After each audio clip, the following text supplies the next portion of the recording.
Khlem Ong Eiei pila iyang amaruay pila sujarangai ngala mo jong piban long minta siya'y pidon jing mo jong kakuslay balay pile kung niyang angas ngo si siya nga dangap sayapi ngam tipi o siya way pila don jing pangkiban kishon tang jing lingaman kasngi jing mo jing perkat nga klumar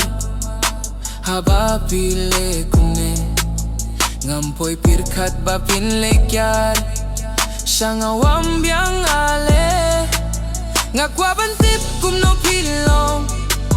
nga kwabantip siya'y pidon ba pinlong jong nga pilasmay hato balay pisu jarangay lars nem nga dangap sa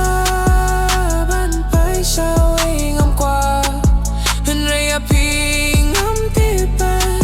yo siya way pilayap mat Khlem Ong Eiei pila iyang amaruay pila sujarangay ngala mo jong piban long minta siya'y pidon jing mo jong kakuslay balay pile kung niyang angas ngo si siya nga dangap sayapi ngam tipi o siya way pila don jing pangkiban kishon tang jing lingaman kasni kumen ba uble ang iyong binta ba pinlong jong ala siya'y badminta naduh kato kasngi nga dangap sayapi nakadoayo na nga pichkay sgo ba se siya nga toan pay